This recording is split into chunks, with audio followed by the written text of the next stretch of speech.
সুপ্রিয় শিক্ষার্থীবৃন্দ, সবাইকে প্রীতি ও শুভেচ্ছা জানিয়ে শুরু করছি আজকের অনলাইন ভিত্তিক ক্লাস। বরাবরের মতো প্রেজেন্টেশন রয়েছে আমি মুর্শি আলিম।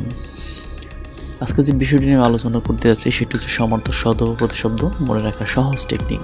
কিভাবে আপনি এই সমার্থক শব্দগুলো আপনি মনে রাখবেন সেটা সহজ একটি প্রক্রিয়া আমি এখানে দেখিয়ে দেওয়ার চেষ্টা করেছি।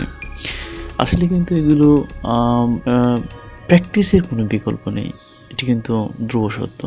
তারপরেও এই টেকনিকগুলো অবলম্বন করলে আমার মনে হয় অনেক কঠিন কঠিন সমার্থক শব্দ আপনি খুব সহজেই আয়ত্তে নিয়ে আসতে পারবেন। তো ক্লাসটির প্রথম থেকে শেষ পর্যন্ত আমি একটু অনুরোধ করব আপনারা একটু খাতা কলম সঙ্গে নিয়ে একটু ক্লাসটি উপভোগ করবেন। যেটি পারবেন সেটা তো মোস্ট ওয়েলকাম, আর যেটি পারবেন না সেটা আপনি ফুটনোট আকারে লিখবেন। প্রথমে হলো নদী। নদীর সমার্থক শব্দ শেষে আপনি দেখবেন যে ইনি প্রত্যয় রয়েছে, একটু খেয়াল করে দেখবেন ভালো করে। যেমন তটিনী ইনি আছে, প্রবাহিনী ইনি আছে, তরঙ্গিনী ইনি আছে, শৈবালিনী ইনি আছে, স্রোতস্বিনী ইনি আছে, নির্ঝরিণী ইনি আছে, কলসিনী ইনি আছে, কল্লোলিনী ইনি আছে, মন্দাকিনী ইনি আছে। এরকম একটু খেয়াল করে ধরে ধরে একটু প্র্যাকটিস করবেন। ইনি প্রত্যয় থাকলে আপনি ধরে নেবেন মোটামুটি যে এটি হচ্ছে নদীর সমার্থক শব্দ। আমি কিন্তু প্রথমে বলেছি এগুলো ভাষায় কিন্তু প্র্যাকটিসের কোনো বিকল্প নেই।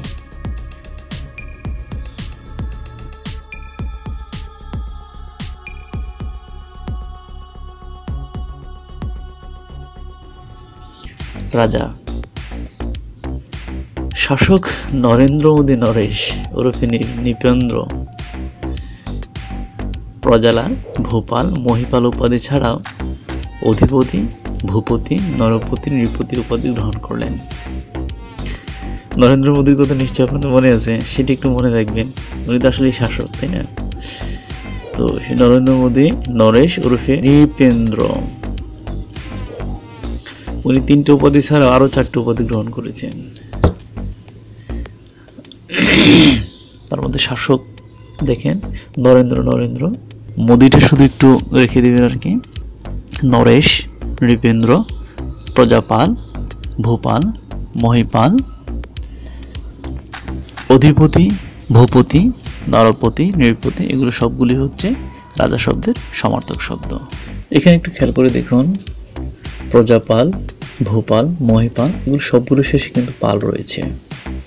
আবার শেষে 4টে দেখুন, অধিপতি, ভূপতি, নরপতি, নৃপতি, এগুলো শেষে কিন্তু কি রয়েছে? পতি রয়েছে। তো পতি মানে তেমনি তো পতি শব্দের অর্থ হচ্ছে স্বামী, মালিক ইত্যাদি। তো সেই দৃষ্টিকোণ থেকে রাজারা তো সাধারণত মালিকই হয়।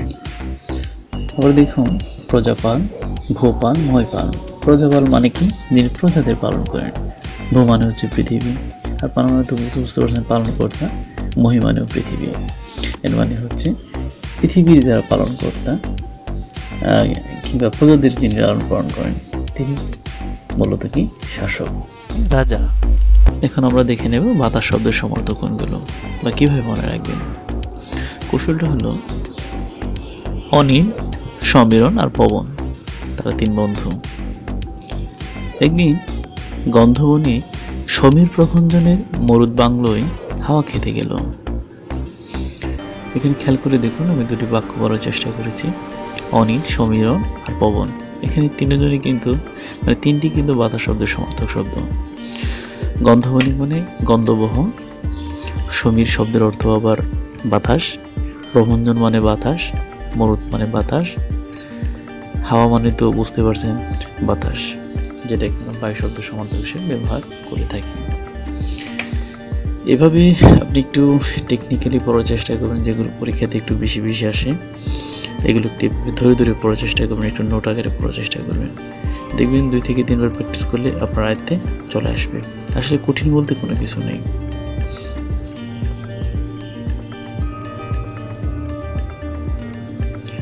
এখন আমরা দেখব পর্বত শব্দের সমার্থক শব্দগুলো কিভাবে মনে রাখা যায়।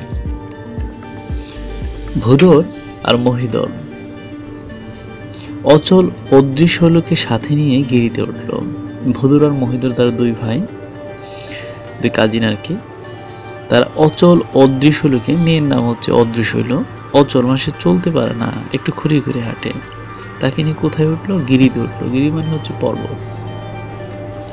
এখানে আপনি খেয়াল করে দেখুন, মানে ভূধর আর মহিধর দুটোই কিন্তু কি পর্বতের সমর্থক শব্দ। অচল ও পর্বতের সমর্থক শব্দ। অদ্রি এটিও পর্বতের সমর্থক শব্দ। শৈল এটিও পর্বতের সমর্থক শব্দ। এবং গিরি, গিরিটা হচ্ছে পর্বতের সমর্থক শব্দ।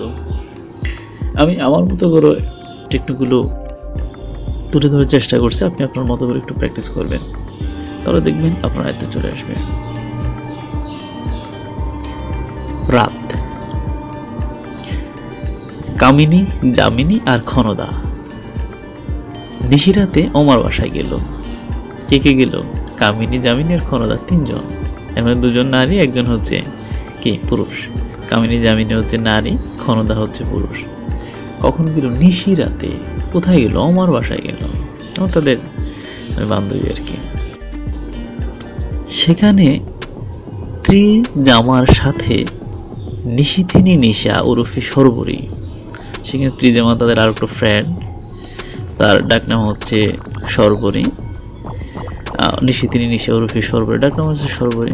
সে সর্বরীর সাথে সে কি করেছিল? বিভাবরী অবস্থায় ছিল, মানে বুঝতেই পারছেন জন্দকারচ্ছন্ন অবস্থায় ছিল। এখানে একটু খেয়াল করবেন, কামিনী, যামিনী আর ক্ষণদা তিনটাই হচ্ছে আপনার রাতের সমর্থক শব্দ। নিশি এটি সমর্থক শব্দ, রাত এটিও সমর্থক শব্দ, ওমা এটি সমর্থক শব্দ, ত্রিজামা এটি সমর্থক শব্দ, নিশিথিনী এটি সমর্থক শব্দ, নিশা এটি সমর্থক শব্দ, সর্বরী এটি সমর্থক শব্দ, বিবাহরী এটি সমর্থক শব্দ। এইভাবে একটু বাসাতে আপনারা একটু প্র্যাকটিস করবেন। এখন আমরা দেখব পদ্য শব্দের সমর্থক বা প্রতিশব্দ কিভাবে সহজে মনে রাখা যায়। পঙ্কজ আর রাজীব। অরবিন্দ কুমার উৎপল ওরফে সরোজকে নলিনী শতদল দিল। পঙ্কজ আর রাজীব দুজনে বন্ধু, তারা দুজন কি করলো? অরবিন্দ কুমারকে, তার ডাকনাম হচ্ছে সরোজ, কে দিল? নলিনী শতদল দিল। এখানে খেয়াল করে দেখুন, পঙ্কজ, পঙ্কজ এটিও পদ্য শব্দের সমর্থক। রাজীব, অরবিন্দ, তারপর কুমার মানে হচ্ছে কমল, উৎপল এটিও পদ্মের সমর্থক, সরোজ এটিও পদ্মের সমর্থক, নলিন এটিও পদ্মের সমর্থক, শতদল এটিও পদ্মের সমর্থক। আসলে আমি আমার মতো করে মনে রাখার একটু টেকনিক করার চেষ্টা করেছি। আপনি আপনার মতো করে করতে পারেন, কিংবা এভাবেও আপনি প্র্যাকটিস করতে পারেন। মনে রাখবেন, বাসায় এগুলো প্র্যাকটিসের কিন্তু কোনো বিকল্প নেই। এখন আমরা দেখে নেব সাগর বা সমুদ্র শব্দের প্রতিশব্দ কিভাবে মনে রাখা যায়। এখানে একটু খেয়াল করে দেখবেন যে যে সমস্ত শব্দগুলোর শেষে ধি আছে, খেয়াল রাখুন, যে সমস্ত শব্দগুলোর শেষে ধি আছে সাধারণত সেগুলি হচ্ছে সমুদ্রের সমার্থক। বারিধি, দেখুন শব্দ শেষে ধি আছে। জলনিধি, ধি আছে। জলধি, অম্বুধি, সরধি, উদধি, পয়নিধি, তুয়োধি, বারিনিধি। দেখুন সবগুলো শব্দের শেষে কিন্তু কি আছে? ধি আছে। সুতরাং এই সহজ সহজ কিছু টেকনিক একটু যদি মাথায় রাখেন, তাহলে আপনার নৈবেদিক প্রশ্নগুলো আনসার করতে সুবিধা হবে। আপনি যদি পিএসসির যে কোনো পরীক্ষাতে অংশগ্রহণ করতে চান, কিংবা যে কোনো প্রতিযোগিতামূলক পরীক্ষা অংশগ্রহণ করতে চান, তাহলে এই টেকনিকগুলো, সহজ সহজ টেকনিকগুলো একটু মাথায় রাখবেন, একটু বাসায় একটু প্র্যাকটিস করুন, দেখবেন এগুলো আপনার আয়ত্তে চলে আসছে। এখন আমরা দেখে নেব চাঁদ শব্দের সমর্থক শব্দগুলো। কিভাবে চাঁদ শব্দের সমর্থক শব্দগুলো মনে রাখা যায়। সোমবারে শশধরের ভাই সুধাকর। আমাদের নামগুলো কিন্তু এরকমই হয়, তমাল, কামাল, জামাল, কামালের ভাই জামাল হয়, এরকমই, তাই না? সোমবারে শশধরের ভাই সুধাকর কি করেছে? তার 3 মেয়ে, নাম হচ্ছে ইন্দু, বিধু আর সুশী। এদেরকে নিয়ে কোথায় গেল? নিশাকর শশাঙ্ক ওরফে নিশানাথ হিমাংশুর বাসায় গেল। একটু খেয়াল করে দেখুন, সোমবারে মানে হচ্ছে সোম, শশধর মানে হচ্ছে শশধর, সুধাকর এটিও চাঁদের সমার্থক শব্দ। তারপরে ইন্দু, বিধু, শশী এগুলো চাঁদের সমার্থক শব্দ। নিশাকর এটি চাঁদের সমার্থক শব্দ। শশাঙ্ক এটিও চাঁদের সমার্থক শব্দ। নিশানাথ এটিও চাঁদের সমার্থক শব্দ। হিমাংশু এটিও চাঁদের সমার্থক শব্দ। এভাবে আপনারা বাসায় একটু প্র্যাকটিস করলে দেখবেন যে এই সমস্ত কঠিন সমার্থক শব্দগুলো আপনার আয়ত্তে চলে আসছে। এখন আমরা দেখে নেব মেঘ শব্দের সমার্থক শব্দগুলো। একটু খেয়াল করবেন, শব্দ শেষে যদি দ থাকে কিংবা ধর থাকে তাহলে আপনি বুঝে নেবেন এগুলো হচ্ছে মেঘ শব্দের সমার্থক শব্দ। যেমন জলদ, বারিত, অম্বুদ, তুয়দ, নিরদ, পয়দ সবগুলো শব্দ শেষে কিন্তু দ আছে। এবার আমরা দেখবো ধর আছে কিনা। জলধর ধর আছে, পয়ধর ধর আছে, তুয়ধর ধর আছে। তাহলে ওরা মোটামুটি কনফার্ম হয়ে গেলাম যে শব্দ শেষে দ কিংবা ধর থাকলে এগুলো হবে মেঘ শব্দের সমার্থক শব্দ। এভাবে একটু বসায় প্র্যাকটিস করবেন, দেখবেন এগুলো আপনার আয়ত্তে চলে আসছে। আসলে কঠিন বলতে কিছু নাই, প্র্যাকটিস মেক্স ম্যান পারফেক্ট। চর্চা করবেন, দেখবেন ইজি হয়ে গেছে। এখন আমরা একটু দেখে নেব আকাশ শব্দের সমার্থক শব্দগুলো, কিভাবে এই কঠিন শব্দগুলো মনে রাখা যায়। অন্তরিক্ষের শূন্য ছায়ালোক নাম হলো দুলুক। অন্তরিক্ষের শূন্য ছায়ালোক দুলুকে নভোবিমান অম্বর বিধ্বস্ত হলো। কি বলছি, অন্তরিক্ষের শূন্য ছায়ালোক যেটার নাম হচ্ছে দুলুক, সেখানে নভোবিমান, নতুন বিমান আর কি, নাম হলো অম্বর, সেটা কি হলো, বিধ্বস্ত হলো। অন্তরিক্ষের মানে অন্তরিক্ষ, শূন্য এটি হচ্ছে আকাশের সমার্থক শব্দ। ছায়ালোক এটিও আকাশের সমার্থক শব্দ। দুলুক এটিও আকাশের সমার্থক শব্দ। বেশিরভাগ সময় দুলুক এটি বিভিন্ন প্রতিদিন পরীক্ষাতে দেয়, অন্তরিক্ষটাও দেয়। নভ মানে একটা বিসর্গ দিবেন, এটিও আকাশের সমার্থক শব্দ। বিমান এটিও আকাশের সমার্থক শব্দ। অম্বর এটিও আকাশের সমার্থক শব্দ। এর সাথে সাথে আপনি নিতে পারেন অনন্ত, এটিও নিতে পারেন আপনি। তো এইভাবে এই কঠিন শব্দগুলো একটু আয়ত্তে নিয়ে আসবেন, তাহলে দেখবেন যে আপনার কাছে ইজি হয়ে গেছে। এখন আমরা দেখব পৃথিবী শব্দের সমার্থক শব্দগুলো, কিভাবে এই কঠিন শব্দগুলো মনে রাখা যায়। অবনী জাহান খিতি, মহিলার নাম হচ্ছে কি, অবনী জাহান খিতি। মেদিনীপুরের অখিলের মেয়ে,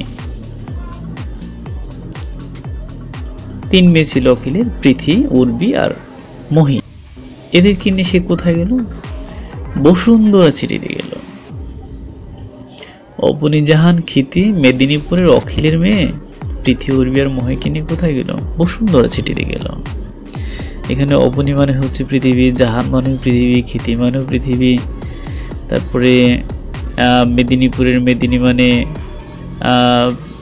পৃথিবী, অখিল মানে পৃথিবী, পৃথ্বী মানে পৃথিবী, উর্বি মানে পৃথিবী, মহি মানে পৃথিবী, বসুন্ধরা মানে হচ্ছে পৃথিবী। এভাবে আপনি কিন্তু এই শব্দগুলো যেগুলো আমি এখানে ইনক্লুড করেছি সবগুলো কিন্তু বিভিন্ন প্রতিযোগিতামূলক পরীক্ষাতে আসে। সুতরাং এইভাবে আপনি বেছে বেছে কিন্তু কী করতে পারেন, এই সমার্থক শব্দগুলো আপনি পড়তে পারেন, তাহলে দেখবেন আপনার কাছে ইজি হয়ে গেছে। এখন দেখে নেব কোকিল শব্দের সমার্থক শব্দগুলো। বসন্ত দূত কোকিলের কণ্ঠ আর পিক 3 স্তরের পুষ্ট, মানে হচ্ছে বসন্ত দূত কোকিলের কণ্ঠ আর পিক মানে পিকচার ধরবেন আর কি, তার ছবি 3 স্তরের পুষ্ট। কি কি স্তর, একটা হলো কাক পুষ্ট, আর একটা হলো পরপুষ্ট, আর একটা হলো অন্য পুষ্ট। তার মানে হলো বসন্ত দূত নিজেই কোকিলের সমার্থক শব্দ, কোকিল তো বুঝতেছিনি। আর কণ্ঠ মানে কলকণ্ঠ, পিক মানে এটাও কোকিলের সমার্থক শব্দ। তিন স্তরের পুষ্ট মানে বুঝতেছেন, কাকপুষ্ট, পরপুষ্ট, অন্যপুষ্ট। এইভাবে কোকিলের সমার্থক শব্দগুলো আপনি কি করতে পারেন, মনে রাখতে পারেন। চাইলে অবশ্য আপনি নিজেও বানিয়ে এইভাবে মনে রাখার টেকনিকগুলো নিজেও করতে পারেন। তো যদি এই টেকনিকগুলো আপনার ভালো লাগে তো আপনি ব্যবহারিক জীবনে কাজে লাগাতে পারেন। আশা করছি এগুলো আপনার উপকারে আসবে। তো এখন আমরা দেখে নেব একটু সূর্য শব্দের সমার্থক শব্দগুলো। কিভাবে এই সূর্য শব্দের সমার্থক শব্দগুলো মনে রাখা যায়। তপন আদিত্য ও ভানু রবি। আফতাবের সাথে সবিতার বিয়ে দিতে ফুল আনতে ভাস্কর, দিবাকর, প্রভাকর, বিভা বসুকে অর্কের বন্ধু মার্তণ্ডের কাছে পাঠালো। একটু মনে রাখার চেষ্টা করবেন বাক্যগুলো তো মনে রাখার মতো করেই মোটামুটি এখানে প্রেজেন্টেশন করা হচ্ছে। তাহলে ধরুন একটু সিমিলারিটিও আনা হয়েছে শব্দগুলো যাতে তাড়াতাড়ি মনে থাকে। তপন আদিত্য, এখানে তপন নিজেই সূর্য সমার্থক শব্দ, আদিত্য সূর্য সমার্থক শব্দ, ভানু রবি। আফতাব এটি হচ্ছে সূর্য সমার্থক শব্দ। বিভিন্ন প্রতিযোগিতামূলক পরীক্ষাতে কিন্তু এটা আসে আফতাব। রবি এটাও কিন্তু আসে। ভানু এটিও কিন্তু আসে। সবিতা এটিও আসে। তারপরে ভাস্কর, দিবাকর, প্রভাকর, বিভাকর, বিভা বসু এগুলো কিন্তু কি সূর্য সমার্থক শব্দ। অর্ক সূর্য সমার্থক শব্দ। মার্তণ্ড সূর্য সমার্থক শব্দ। বেশিরভাগ কিন্তু মার্তণ্ড বিভিন্ন পরীক্ষাতে কিন্তু আসে। সুতরাং একটু খেয়াল করে কি করতে হবে, পড়তে হবে। এখন আমরা দেখি রয়েছে হাতি শব্দের সমার্থক কোনগুলো। এক লাইনে মনে থাকবে আপনার যদি একটু প্র্যাকটিস করেন। ঐরাবতী কুঞ্জ গজ আর করিতে ভরপুর। আমরা জানি ঐরাবত মানে হচ্ছে হাতি, ছোটবেলায় পড়েছি না ঐরাবত। হ্যাঁ, তো ঐরাবতের কুঞ্জ, এমনিতেই যদিও কুঞ্জ মানে আমরা বাগান জানি, এক্ষেত্রে ওই অর্থে ধরে নেবেন মানে ঐরাবতের বাগান কি গজার করিতে ভরপুর, মনে রাখার জন্য। তো এখানে সবগুলোই প্রায় আমার হাতি শব্দের সমার্থক শব্দ। ঐরাবত নিজেই হাতি শব্দের সমার্থক, কুঞ্জ হাতি শব্দের সমার্থক, গজ হাতি শব্দের সমার্থক, করি হাতি শব্দের সমার্থক। এভাবে আপনি কি করতে পারেন, এগুলো মনে রাখতে পারেন। তো একটু মাঝে মাঝে প্র্যাকটিস করবেন। মাঝে মাঝে প্র্যাকটিস করলে কিন্তু বাক্যগুলো আপনার আয়ত্তে থাকবে। আর বাক্যগুলো আয়ত্তে থাকা মানে হচ্ছে এই কঠিন শব্দগুলো আপনার আয়ত্তে চলে আসা। তো যাই হোক, এই ক্লাসগুলো যদি আপনার অন্যতম উপকারী আসে আপনার প্রিয়জনদের সাথে শেয়ার করতে পারেন। আমার পরামর্শ থাকবে যে আপনি যদি উপকৃত হন তাহলে আপনার অন্তত প্রিয় একজন বন্ধুকে, প্রিয় একজন সহপাঠীকে এই ক্লাস উপভোগ করতে উৎসাহিত করুন এবং তার সাথে শেয়ার করুন। নিজে উপভোগ করুন এবং অন্যকেও উপভোগ করার সুযোগ করে দিন। সবশেষে সবাই ভালো থাকবেন, সুস্থ থাকবেন, সুন্দর থাকবেন। সবার প্রতি শুভকামনা রইল। ধন্যবাদ।